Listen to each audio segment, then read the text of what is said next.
오늘 여러분들 이제 그 회개와 복음의 열매라는 제목으로 오후 때 말씀을 듣겠습니다. 지난 한 5개월 이상 그 사도신경의 내용을 가지고 복음의 핵심을 우리가 계속 배웠습니다. 삼위일체 하나님이 우리에게 복음이다. 그리고 그 복음이 우리 가운데 우리의 삶을 어떻게, 우리의 정체성을, 우리의 이 존재를 완전히 어떻게 변화시켰는가, 그것을 계속 살펴봤고요. 근데 이제 문제는 우리가 복음을 듣고 복음을 믿는데 그 믿음의 열매는 우리에게 어디에서 나타나느냐, 이게 참 중요한 문제죠.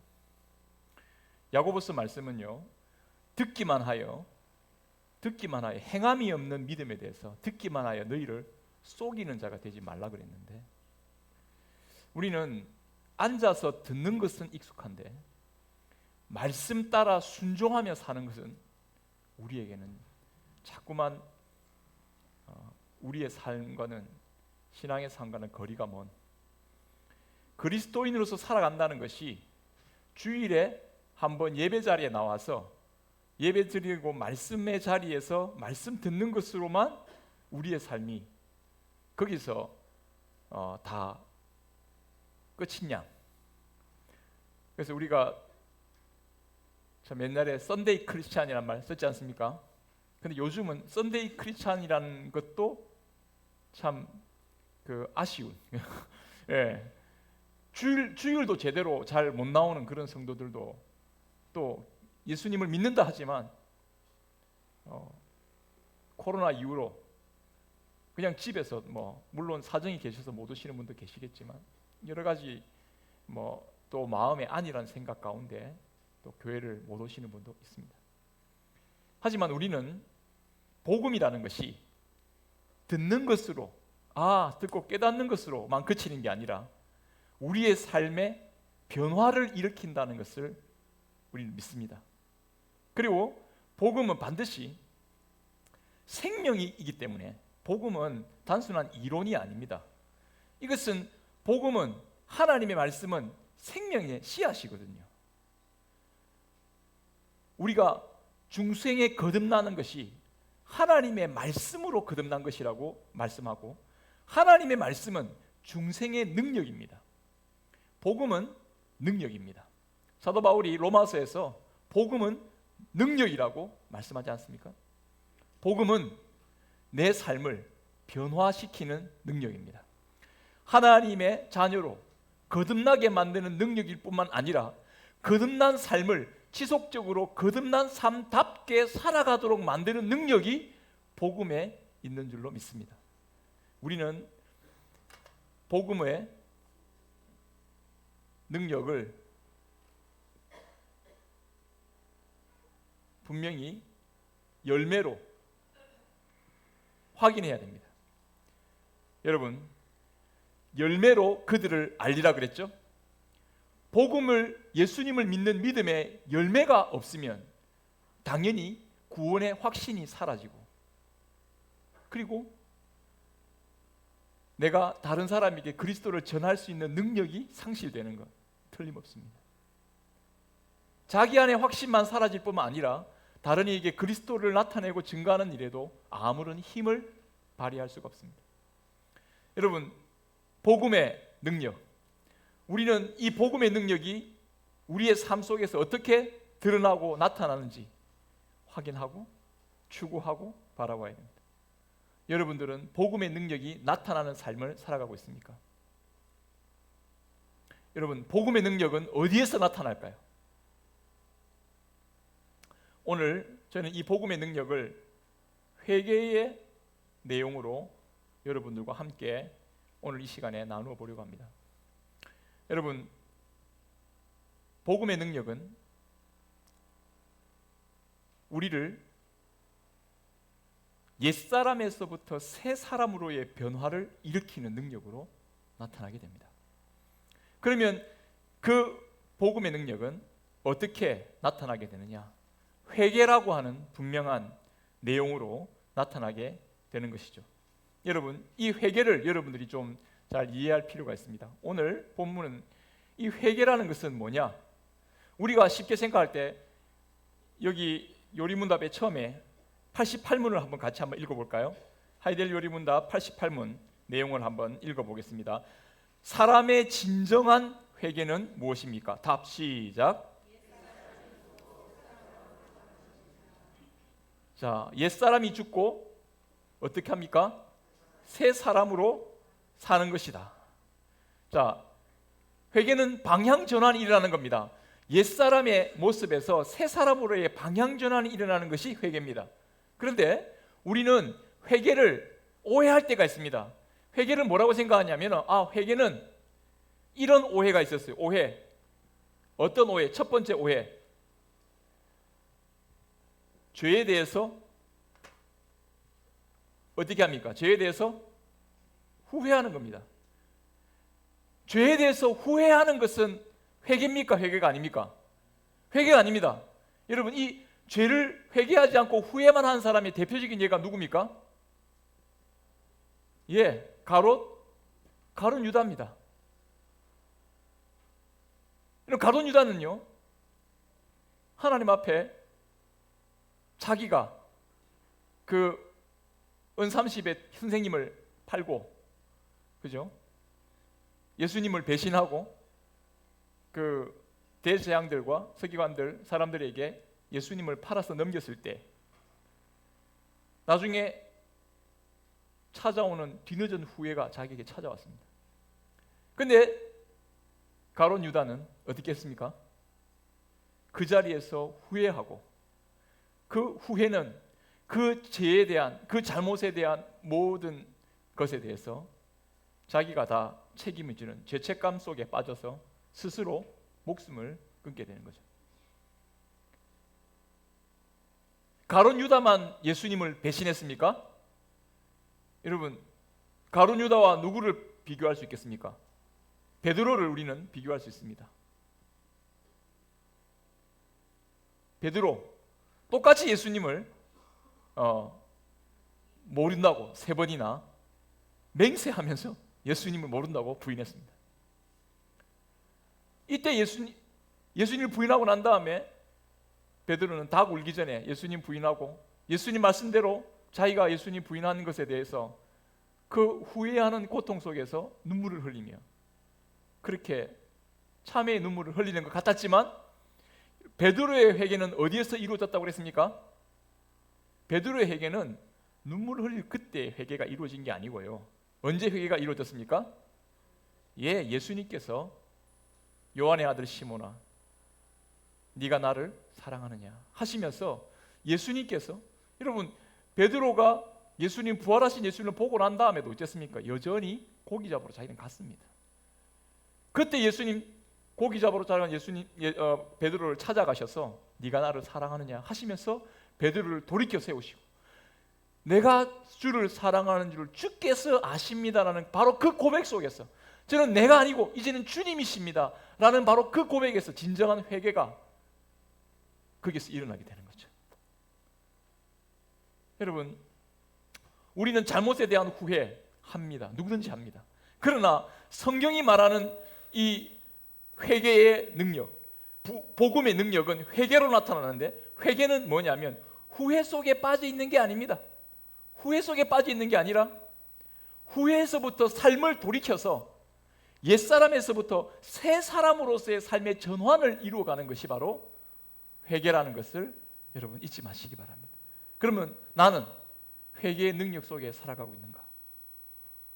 우리는 복음의 능력을요, 계속 어떤 내가 성공하고 잘되고 건강하고 모든 것이 막 잘되는 이런 것에 여러분 복음의 능력을 갖다 붙일 때가 많습니다.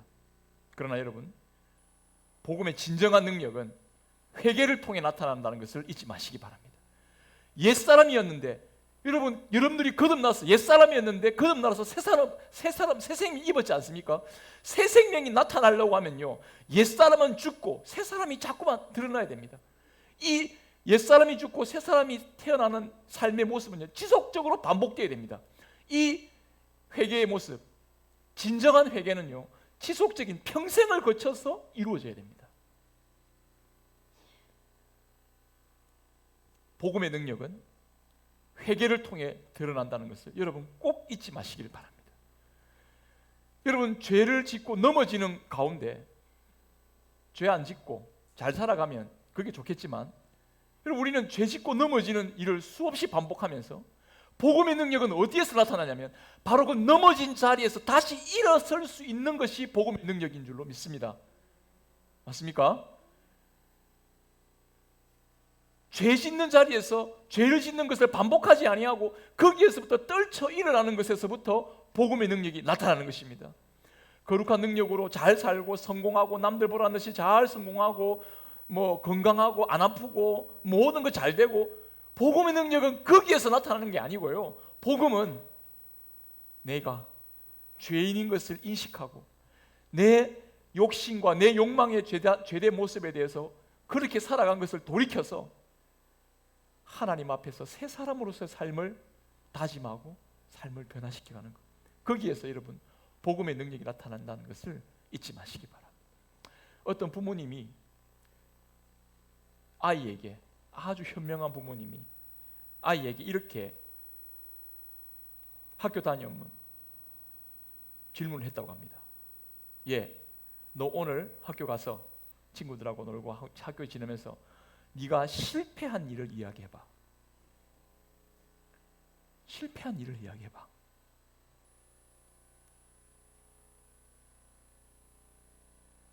근데 아이가 돌아와서 아버지한테 오늘 실패한 일이 하나도 없었어요. 그러면 아버지가 엄청 마음이 아프셨답니다. 뭐 실패한 일이 없다고? 여러분, 실패를 안 했다는 건 뭡니까? 실패한 일이 없다는 건 뭡니까? 뭔가를 시도해보지 않았다는 것이고, 그리고 자기가 뭔가를 개선하려고 하는 의지를 갖지 않았다는 것에 대해서 그 부모님을 아이에게 생각을 일깨워주려고 했던 거죠. 항상 집에서 돌아오면 너희가 오늘 뭘 실패했지? 네가 크게 실망한 일이 뭐냐? 라고 아버지가 질문을 했다는 겁니다. 여러분, 약간 극단적인 얘기는 하지만 저는 그 아버지의 질문이 굉장히 의미 있는 질문이다라고 생각합니다. 여러분, 우리는 복음의 능력을 어디에서 자꾸만 찾으려고 하느냐? 내가 성공하고 내가 실패하지 않고 살아가는 삶에만 집중하기 쉽습니다. 그러나 여러분, 진정한 삶의 능력은 내가 실패한 자리에서, 내가 넘어진 자리에서 어떻게 일어나느냐에 진정한 삶의 능력이 있는 줄로 믿습니다.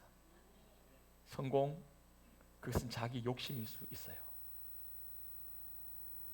여러분들의 욕심에 따라서 여러분 자신을 맞추지 마시고 그리스도의 복음의 능력에서 여러분 자신의 삶을 비추어 보고 여러분 자신을 복음의 능력 아래에서 날마다 새롭게 일으켜 세워가는 저와 여러분들이 될 수 있기를 간절히 바랍니다.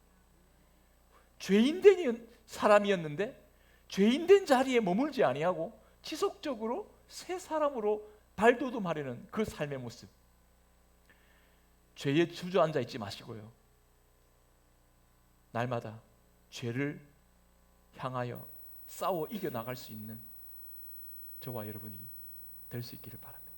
복음의 능력을 가진 사람이거든요. 복음의 능력을 가지지 않는 사람은요, 죄와 싸울 생각을 안 합니다. 그죠? 죄와 타협하려고 하고 죄를 통해서 쾌락을 얻으려고 하는 것이 회개가 없는 사람들의 특징이죠. 근데 복음의 능력 아래에 있는 자는 지속적으로 죄와 싸우려 하고, 우리는 이런 핑계를 많이 댑니다. 나는 이래 해도 잘 안 되더라. 예수 믿고 열심히 한번 해볼라 했는데 나 이렇게 막 죄 안 짓고 살아볼라 했는데 안 되더라. 막 거짓말 안 하고 막 내 욕심 안 차리고 살아볼라 했는데 안 되는 거 어떻게 하노? 막 그냥 살자. 여러분, 이건 복음의 능력을 부인하는 겁니다. 복음의 능력을 부인하는 겁니다.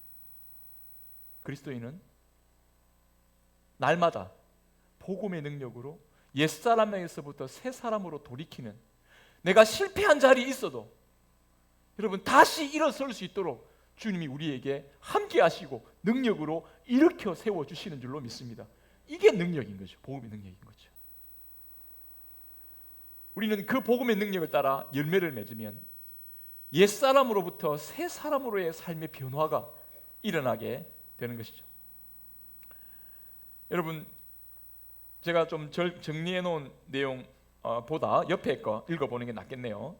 자, 옛사람에서 죽고 새 사람으로 산다라는 걸 한번 동시에 보겠는데, 89문에 먼저 옛사람이 죽는다라는 것에 대해서 한번 보겠습니다. 그리고 새 사람으로 다시 사는 것에 대해서 다시 한번 보도록 하겠습니다. 옛사람이 죽는 것은 무엇을 의미합니까? 답을 같이 해보겠습니다. 시작. 우리의 죄를 마음으로 슬퍼하고 더욱더 미워하고 피하는 것입니다. 여러분, 옛사람은 지속적으로 자기 중심적인 생각, 자기 우선적인 생각, 자기 욕망의 테두리에서 벗어나지 못하는 삶의 특징을 가지고 있습니다.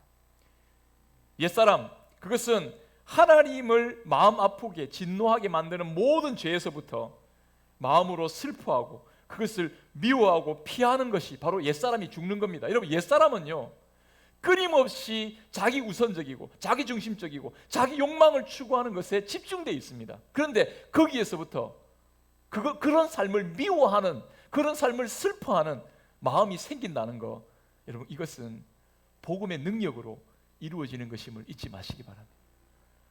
내가 하나님 앞에서 예수 믿지 않을 때는 몰랐는데, 예수 믿고 난 다음에 다른 사람들은 느끼지 못했는데 내가 왜 이렇게 살지? 라고 여러분들이 마음 아프게 여길 때가 있습니까? 거기에서 여러분들 복음의 능력이 나타나는 시작점임을 잊지 마십시오. 그런 마음이 없다면 그게 복음의 능력이 나타나지 않는 현실이죠. 내가 죄 가운데 깊이 빠져 있으면서도 죄를 슬퍼하지 못하는, 내 죄를 안타까워하지 못하고 슬퍼하지 못하는 마음이 있다는 것 자체, 그것을 애써 부인하려고 하는 자체, 여러분, 그것은 복음의 능력에 합당한 삶이 아닌 거죠. 복음의 능력은 옛사람이 죽는 것으로부터 시작한다는 것을 잊지 마십시오. 그 다음, 새 사람으로 다시 사는 것은 무엇입니까? 답을 해보겠습니다. 시작. 하나님 안에서 마음으로 즐거워하고 하나님의 뜻에 따라 모든 선을 행하며 사는 것을 사랑하고 기뻐하는 것입니다. 여러분, 하나님께서 우리와 함께 하시는 것, 내가 하나님 안에서 마음으로 즐거워하고 하나님의 뜻을 따라 선을 행하며 사는 그것을 기뻐하는 것이다. 그래서 여러분, 저는 회개는 반드시 뭐가 동반된다 하면, 회개는 뭐가 동반이 되냐면, 한번 따라해 보세요. 회개는 기쁨이 함께합니다. 여러분, 회개는요, 죄에 대해서 슬퍼함과 동시에 하나님을 기뻐하는, 하나님과 함께하는 삶에 대한 기쁨이 생깁니다. 이게 회개의 능력입니다. 복음의 능력입니다. 복음의 능력은요, 나는 내 욕심을 채리고 내가 내 중심으로 모든 게 돌아가고 내가 다른 사람으로부터 인정받고 칭찬받고 이런 데만 기쁨을 누리다가요, 그런 거 없어도 내 마음에 기쁨이 일어나는 거예요. 이게 복음의 능력이죠. 그렇죠? 다른 사람이 나를 칭찬하고 인정하거나 뭐 내가 성공하거나 뭐 이렇게 안 해도 내가 굳이 거기에 뭐 성공 안 했다고 해서 슬퍼하고 그게 아니고, 하나님이 나와 함께 해주시고 하나님이 나를 인정해 주시고 하나님의 뜻대로 내가 살아가는 것으로 인해서 내 마음에 기쁨이 넘치는 것. 여러분, 이게 어떻게 사람의 능력으로 되는 것입니까? 여러분, 사람은요, 끊임없이 인정 욕구에 목말라 합니다. 누군가 나를 어떻게 대해주나, 누가 나를 인정해주나 안 인정해주나, 여기에 사람이 촉각이 딱 서 있습니다. 이거 안 되면 엄청 불행해지죠. 근데 여러분, 우리는 인정 욕구가 우리에게 있는 것 맞습니다. 그러나 새 사람 된 우리는 하나님으로부터의 인정을, 딱 사랑을 받기 시작하면서 우리의 삶은 사람들의 눈을 의식하는 것으로부터 자유할 수 있는 힘이 주어지게 되는 거죠.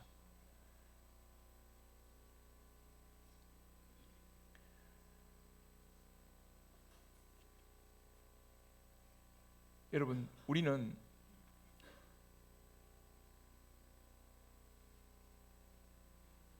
사랑받을 자격이 있습니까? 라고 물어볼 때 그렇죠. 우리는 참 별 사랑받을 자격이 없을 것 같은데, 근데 여러분 돌이켜 생각해 보면 하나님께서 우리를 자녀 삼아 주셔서 하나님이 우리에게 사랑받을 수 있는 자격을, 특권을 허락해 주신 거 아닙니까? 그러니까 여러분 사랑받을 자격 충분히 있는 사람들입니다. 맞습니까?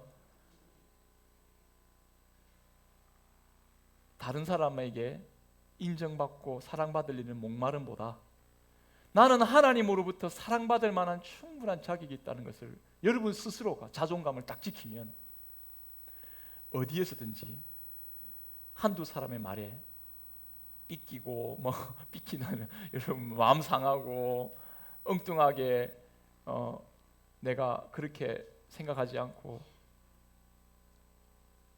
옆에 사람의 말에 내 마음이 춤추는 게 아니라 하나님 앞에서 내가 사랑받는 자로 자신을 딱 확인하면 그 다음부터 다른 사람의 눈에 크게 의존하지 않고 자기 자신을 하나님 앞에서 바로 세우는 그런 믿음의 삶을 살아갈 수가 있는 거죠. 이게 복음의 능력으로 나타나는 겁니다. 그러니까 복음의 능력에는 기쁨이 있습니다. 기쁨이 있습니다. 하나님을 기뻐하는 마음이 생깁니다. 그러니까 여러분들이 옛사람은 죽고 새사람은 나타나는, 죄에 대해서는 슬퍼하고 하나님을 기뻐하는, 여러분 이것이 바로 복음의 능력의 이중적인 능력이다라고 말할 수 있는 것이죠. 우리는 회개에서 이런 이중적인 능력을 맛보면서 나아가야 할 줄로 믿습니다. 요즘 여러분 레위기 말씀 묵상하시죠? 저는 레위기 말씀은 예전보다 레위기 말씀에 대한 이해를 조금 이해를 조금 하고 레위기를 묵상하니까요, 레위기 말씀이 그렇게 은혜스러워요. 레위기 말씀이 은혜스럽다고? 고기 잡고 내장 꺼내고 번제대 불, 이게 뭐가 은혜스럽습니까? 그죠? 근데 여러분 그게 하나님이 우리 죄를 해결해 가시는, 하나님이 우리 죄를 어떻게 해결해 가시는지를 보여주는 장면이 바로 제사 드리는 장면에서 나타나거든요. 레위기 자세히 보십시오. 속죄제, 여러분 1장, 2장, 3장, 4장, 5장의 레위기는요 5가지 제사가 나옵니다. 첫 번째가 뭐냐면 번제, 두 번째 소제, 세 번째 화목제, 세 번째 속죄제, 네 번째 속죄제, 다섯 번째 속건제. 이거 어떻게 잘 알았냐고요? 지난주 제가 계속 말씀 묵상했잖아요, 그죠? 5가지 있습니다. 근데 이 5가지 중에서 핵심이 뭐냐면 딱 중간에 있는 거 뭡니까? 화목제가 핵심입니다.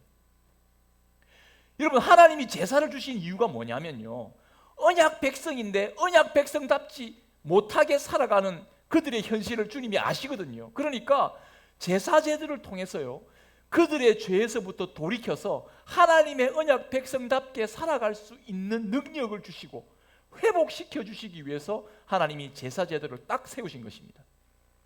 그래서 여러분 레위기 말씀을 볼 때마다요 죄 지은 사람이 어떻게 거룩하신 하나님 앞으로 나아갈 수 있을지를 레위기 말씀을 계속적으로 반복하면서 아주 상세하게, 아주 구체적인 상황에 따라서 이렇게 죄를 범하면 이렇게 번제를 드리고, 이 상황에서 죄를 범하면 이렇게 하나님 앞에 죄를 고백하고 제사장에게 속죄물을 드려가지고 이렇게 번제하고 네 죄 사함을 받으라 하면서 죄 사함을 받는 방식을 레위기 말씀이 우리 가운데 딱 전해줍니다.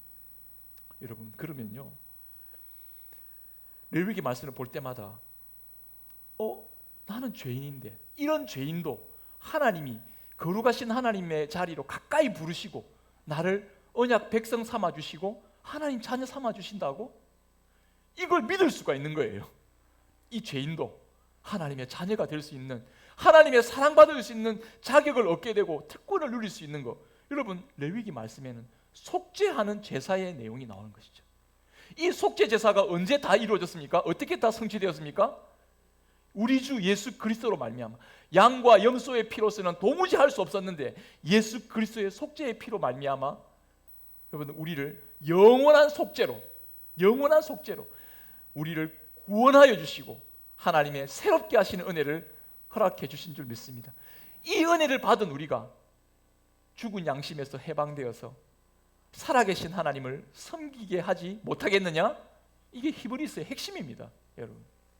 그래서 레위기 말씀을 볼 때는요, 히브리서 말씀을 딱 갖다 놓고 보는 겁니다. 두 개를 동시에 보면 됩니다. 그 레위기 말씀이 얼마나 은혜로운지 몰라요. 저도 살다가 실수하기도 하고요. 때로는 의도적으로 하나님 이거 죄 지으면 안 되는데, 이렇게 하면 안 되는데 자꾸 죄 짓는 일이 벌어지거든요. 뒤늦게 굉장히 후회하고 마음 아픈데요. 저 레위기 말씀을 요즘 딱 묵상하면서 하나님, 이런 나를 위하여서 이 말씀을 통해서 다시 일어나라고 하시는구나. 이걸 깨닫고 나니까 얼마나 용기가 생기는지 몰라요. 아, 실패한 자리에 있지 말자. 나는 날마다 새롭게 될 수 있는 회개의 능력을 가진 사람이라는 것 잊지 말자. 저와 여러분들 그렇게 될 수 있기를 간절히 바랍니다. 자, 그러면 옛사람과 새사람에 대한 내용을 했는데요. 제가 마지막으로 요것만 정리를 하고 마치겠는데요. 여러분들에게 함께 나누고, 여기는 요리문답에는 없지만 조금 더 구체적으로 이 회개에 대한 과정을 한번 살펴보면 여러분들에게 굉장히 유익이 되겠다는 생각이 들어집니다. 자, 이건 조금 구체적입니다. 회개의 삶을 옛사람에서부터 벗어나서 새사람으로 나아가게 되는 과정에 있어서 제일 중요한 첫 번째 단계가 있습니다. 그건 뭐냐? 한번 따라해 보겠습니다. 죄를 인정하라. 자, 요거는 이 죄에 대한 고백이라고 말할 수 있습니다. 죄에 대한 고백입니다. 5가지가 있는데 여러분, 이것을 여러분들의 삶에 한번 적용해 보면서 일어날 수 있으면 참 좋겠다 생각을 합니다. 첫 번째는요, 죄를 인정해야 됩니다. 죄를 인정하지 않으면 절대로 죄에서 벗어날 수가 없습니다. 다시 한번 말합니다. 내가 죄를 지었다는 것에 대해서 바로 인정을 할 줄 알아야 됩니다. 고백을 할 줄 알아야 됩니다. 이걸 부끄럽게 생각하거나 이걸 무기력하게 내가 내 죄를 고백하는 것을 무기력하게 생각하고 부끄럽게 생각하고 나 자존심 상해서 안 할래. 그러면 그 사람이 그 죄에 대해서 해결받을 수 있습니까? 안 됩니다. 병원에 가기 싫어하시는 분들, 의사 앞에서는 작아지잖아요. 굉장히 작아져요. 자존심 상하고 막 기분 나쁘고 막 그런 게 있는지 모르겠습니다. 저희 아버님이 참 그러셨는데 어쨌든 병원 가기 엄청 싫어하셨는데요. 그러니까 자기의 아픈 부위를 제대로 확인하는 것 두려운 일일 수도 있고요, 부끄러운 일일 수도 있고요. 근데 그거를 인정할 줄 알아야 됩니다. 여러분, 알코올 중독자들 있죠. 알코올 중독자들을 고치는 알코올 중독자 치유 모임이 있습니다. AA 모임이라고 있습니다. 이 알코올 중독자 치유 모임을 개발한 분이 미국에 있는 한 목사님인데요. 이 목사님은 어떻게 알코올 중독자를 치유하냐면요, 알코올 중독 걸린 사람을 다 불러 모읍니다. 그리고 한 자리에 딱 불러 모읍니다. 10명이면 10명 딱 소그룹을 만들어 가지고요, 돌아가면서 먼저 이걸 고백하게. AA 모임의 첫 번째 10단계가 있는데 10단계 가장 첫 번째 단계가 뭐냐면 나는 알코올 중독자입니다 를 고백하게 하는 거예요. 그러니까 자기가 나는 알코올 중독자입니다. 나는 이런 알코올 중독자입니다 하고 돌아가면서 한마디씩 합니다. 그 다음 단계에서 나는 이 알코올 중독에서 벗어날 수 있는 그런 가능성을 가질 수 있다라는 용기를 얻는 말로 그 다음 단계 막 나가게 하거든. 근데 가장 중요한 첫 번째 단계는 뭐냐? 내가 알코올 중독자입니다를 인정하느냐 못하느냐, 여기에 그 AA 모임에 들어올 수 있느냐 없느냐를 구분하는 것이죠. 당연히 치유의 첫 단계가 자기가 죄인임을, 죄를 지은 자임을 고백할 줄 아는 용기, 바로 여기에서부터 여러분 삶의 변화의 능력이 나타난다는 것을 잊지 마시기 바랍니다. 죄의 고백이 중요합니다. 죄는요, 고백하지 않는 사람은, 자기 죄를 하나님 앞에 고백할 수 없는 사람, 자기가 죄인임을 고백하지 않는 사람은 그 죄를 절대로 이길 수가 없습니다. 죄는 숨기려 하는 사람은 그 숨기려 하는 사람 마음에서부터 죄는 더욱더 세력을 발휘합니다. 바늘 도둑이 소도둑 된다는 말을 있죠, 그죠? 예. 바늘 도둑질하는 애가 사과 하나 훔치고 이런 애가 안 들켰어요. 다행히 안 들켰어요. 사과 한 번 훔쳤다가 그 다음에는 사과 훔쳤는데도 내가 안 들켰네. 그 다음부터는요, 예, 사람이 도벽이라고 하나요, 그죠? 사과 하나 훔치면 가만히 있는 게 아닙니다. 그 다음에 또 다른 걸 훔치고 싶어요. 이 훔치고 싶은 마음이 계속 사람의 마음을 잡아갑니다. 여러분, 이해는 걷잡을 수가 없어요. 죄는 숨겨지고 있으면 그 죄가 자기를 점점 잡아먹습니다. 죄는 가만히 있는 게 아닙니다. 죄는 세력이 있습니다. 죄를 숨기려 하면 그만큼 자기는 그 죄에 사로잡히는 사람이 된다는 것을 잊지 마시기 바랍니다. 죄가 드러나는 것 감사할 줄 알고 차라리 그 죄를 인정하면서 하나님께 고백할 때 죄는 자기 안에서 능력을 잃고 하나님 앞에 새로운 삶의 길을 향한 길이 열린다는 것을 잊지 마시기 바랍니다. 두 번째는 반성인데요. 이 반성은 뭐냐면 자기 중심적인 생각이나 삶의 태도를 반성하는 겁니다. 여러분, 사람은요, 반성하지 않는 사람은 미래가, 내일이 없어요. 자기를 반성할 줄 알아야 그 사람은 진정한 삶이 열리게 됩니다. 어떤 것을 반성해야 되느냐? 나는 하나님 앞에서 지금 내 생각과 내 고집 속에 빠져 있지 않는가를 주기적으로 반성해야 됩니다. 돌아봐야 됩니다. 사람은 자꾸만요, 자기 생각을 하나님 생각처럼 절대화하려는 착각 속에 자꾸 빠집니다. 자기 생각하는 것이, 자기 말하는 것이 다 옳은 것처럼 사람은 스스로가 자꾸 착각 속에 빠져들어가요. 여러분, 이것을 우리 스스로가 돌아볼 수 있는 걸 여러분도 기억해야 되겠습니다. 그리고 세 번째는요, 자기가 죄를 짓게 만드는 동기를 살펴야 됩니다. 내가 왜 죄를 지으려고, 내가 왜 이 죄를 지으려고 하는가 한번 잘 보십시오. 거기에는요, 반드시 어떤 이유가 있습니다. 그 이유가 그 죄에 대해서 내가 하나님을 사랑하고 하나님을 섬기고 있는 게 아니라 다른 것을 더 좋아하는 쪽으로 내 마음이 치우쳐 있기 때문에 죄를 계속 반복적으로 짓고 있는 일이 벌어질 수가 있습니다. 내 마음에 진짜 동기가 뭐냐를 살펴보는 것이 중요하겠죠.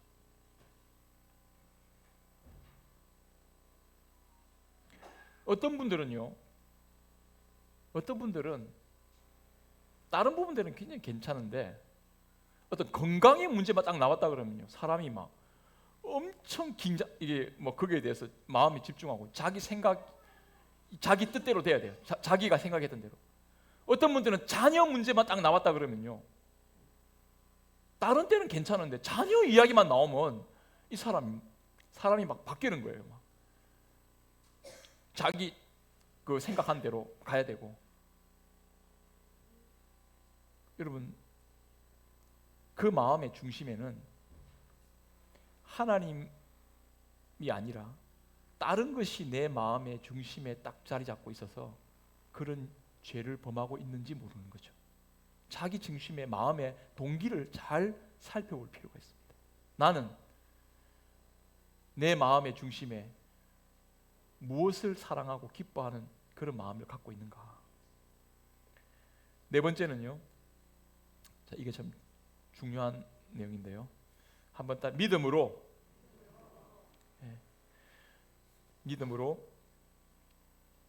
하나님의 용서하심을 체험해야 합니다. 자, 하나님의 용서를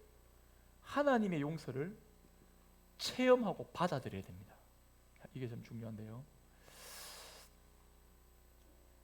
여러분, 믿음이라는 것을 생각할 때 믿음은 뭐냐? 이거 한번 따라해 보겠습니다. 믿음은 나 자신을 예수 그리스도께 완전히 의지하는 것입니다. 너무 쉬운 말이죠. 예수 그리스도께 딱 자기를 맡기는 겁니다. 여러분, 택시를 탈 때 택시 기사가 나를 목적지까지 데려다 줄 것을 딱 믿고 택시를 타는 거 아닙니까? 맞습니까? 예. 딱 택시 기사 보니까 이 사람이 조금 인상도 험하고 이 사람이 내 목적지에 데려다 줄까? 이런 마음이 있으면 택시 탑니까? 안 탑니까? 안 탑니다. 말라고 하면 차라리 걸어간다. 내 고생해도 걸어간다. 택시 안 탑니다.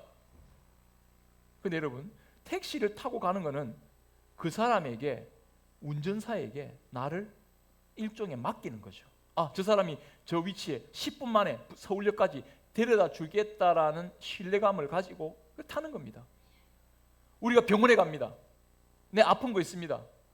내 아픈 걸 열어 보이고 내 아픈 거를 그 의사에게 어떻게 합니까? 내 자신을 어떻게 해요? 맡기는 거죠. 맡기는 거 의사가 어떻게 해? 충분히 자기의 의술로 나를 고칠 수 있다라는 잠정적인 믿음을 갖고 있으니까 내 몸을 그 의사에게 맡기는 거예요. 예수 그리스도께서 저와 여러분들의 죄를 깨끗하게 회복시키시고 깨끗게 하시고 치유하시는 능력으로 저와 여러분들을 함께 하시며 그리스도께서 저와 여러분들의 죄를 위하여 십자가에 죽으시고 부활하신 것을 믿으십니까? 그리스도께 자신을 맡겨야 되는 거죠. 내 죄의 문제를 예수님이 해결해 가신다는 것을 믿어야 합니다. 그리고 그것을 완전히 자기 것으로 가져와야 됩니다. 이것을 매일 매 순간 여러분 이 믿음 위에 자기를 세워가야 됩니다. 그래서 여러분 이제는 항상 나 중심적인 태도에서부터 그리스도 중심적으로 예수님으로 내 생각의 초점과 내 생각의 관심과 내 생각의 방향을 바꿔야 되는 거예요. 이게 바로 새 사람의 능력이 나타나는 기준입니다. 이제는 내가 아니요 그리스도께서 내 안에 사신다고 고백했던 사도 바울의 고백처럼 우리는 내가 아니라 그리스도께서 나를 이끌어 가시고 나를 붙잡으시고 내 속에 예수 생명으로 산다라는 이 믿음, 나를 주님께 맡겼잖아요. 주님께서 맡기셨기 때문에, 주님께서 나를 맡아주셨기 때문에 하나님께서 예수 그리스도 안에서 저와 여러분들을 하나님의 자녀답게 여러분들을 변화시켜 가신다는 것을 믿으시기를 바랍니다. 내가 주님께 나 자신을 맡겨드렸기 때문에 주님은 하나하나 나를 뜯어 고치시고 나를 훈련시키시고 나를 변화시켜 가실 줄로 믿습니다. 이걸 기뻐하시기 바랍니다. 주님 안에 나 자신이 지금 놓여있다는 것을 기뻐하시고 여러분 자신을 주님께 드리세요. 저 운동 엄청 싫어하거든요. 어떻게 하면 운동을 그래서 건강을 위해서는 운동을 해야 되는데 그냥 앉아있는 걸 좋아해요. 그냥 앉아서 뭐냐 꽁실랑꽁실랑 하는 거. 그러니까 제 아내가 항상 좀 나가서 뭘 좀 이렇게 한 바퀴 돌고 오고 해라. 그래서 제가 저희 건강을 위해서 한 게 있습니다. 뭘 했겠습니까? 옆에 있는 헬스장을 끊었습니다. 헬스장을 끊으면 어떻게 합니까? 진짜 가기 싫은데 억지로 해서 딱 일단 가면 무조건요 운동을 하게 돼요. 왜요? 기계가 돌아가니까 해야 될 거 아니에요. 그 위에 뜨면 제가 뛰어야 될 거 아니에요, 그죠? 사람들 옆에서 막 운동하니까 저도 하는 거예요. 그게 막 억지로 뭐라도 역기라도 드는 거죠. 제가 평소 때 잘 몰랐는데 이번 주 헬스장이 그렇게 고맙더라고요. 몸이 막 이렇게 깔아지는데 어거지로 이렇게 가서 내 돈 내고 가잖아요, 그렇죠? 그런데도 그 헬스장이 고마운 건 뭐냐면 이렇게 헬스하기 싫은 나를 이렇게 세워서 건강을 챙겨주게 만드는 요인이 되는구나. 그렇게 생각하면서 저는 생각했습니다. 야, 주의 몸된 교회 안에 있다는 것이 내게 얼마나 감사한 일인가. 진짜 내 마음대로 내 고집대로 내 죄대로 막 살려고 했던 나를 주님이 나를 사로잡으시고 이 주의 몸된 교회 안에서 믿음으로 살 수 있도록, 여러분 이게 복을 주신 거 아닙니까? 예.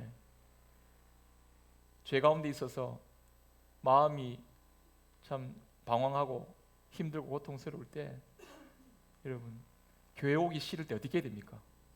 억지로 교회 와야 됩니다. 억지로 교회 왔어. 교회에서 말씀 듣고 세임 얻고 여러분 새 사람 된 모습으로 일어서야 됩니다. 내가 주님 안에 있는 것을 자꾸 벗어나려 할 때 여러분 주님이 나를 붙들고 계신다는 이 믿음 가운데에서 우리 자신을 바로 새 사람답게 세워가는 것, 여러분 그 삶을 통해서 하나님은 기뻐하시고 영광 거두어 주실 줄 믿습니다. 우리가 세상적으로 성공해서 하나님 기뻐하시는 게 아니고요, 여러분들이 새 사람 된 모습으로 살아가는 그 한순간 한순간 한 발걸음 한 발걸음 보시고 그것을 기뻐하시는 줄 믿습니다. 야, 얘가 얘보다 성공했네, 얘가 2등, 얘가 몇 등 하다가 2등하고 1등 했네. 주님은 그거 기뻐하시는 게 아니고요, 여러분들이 그리스도인의 삶의 모습으로 한 발자국 한 발자국 여러분들이 주님을 사랑하는 자리로 나아가는 그 모습을 하나님이 기뻐하시고 그것을 통해 영광 거두어 주실 줄 믿습니다. 그것이 바로 우리가 추구해야 할 삶의 열매고 그것이 우리의 삶의 열매져야 할 선행의 열매라는 것을 잊지 마십시오. 오늘 말씀 읽고 마치도록 하겠습니다. 91문입니다. 그런데 선행이란 무엇입니까? 답을 해보겠습니다. 시작. 참된 믿음으로 하나님의 율법을 따라서 그리고 그의 영광을 위하여 행한 것만을 선행이라 하며 우리 자신의 생각이나 사람의 계명에 근거한 것은 선행이 아닙니다. 하나님은 선을 행하는 걸 기뻐하시는데요, 세상 기준으로 선행을 보면 안 됩니다. 이제 저와 여러분 옛사람에서 새사람으로서의 삶의 변화를 일으키는 그 삶의 자리에서 굳게 서기를 바랍니다. 마지막 제가 아는 게 뭐냐면 죄에서 돌이키게 하는 하나님의 능력, 이 하나님의 능력을 의지해야 합니다. 여러분들에게는, 예수 믿는 여러분들에게는 성령의 능력이 함께하고 있음을 믿으시기 바랍니다. 성령께서 여러분들을 붙드시고 여러분들을 옛사람에 가만두지 않고요, 옛사람의 자리를 미워하고 슬퍼하게 하시고 새 사람으로 나아갈 수 있도록, 또 새 사람의 능력으로 살아갈 수 있도록 함께 하신다는 것을 잊지 마시기 바랍니다. 우리는 이와 같은 능력을 구비한 사람으로서 주님 안에서 살아가고 있음을 기억하고 회개의 삶을 통하여 복음의 능력을 드러내는 아름답고 귀한 여러분들의 삶이 될 수 있기를 간절히 바랍니다. 우리 찬송가 321장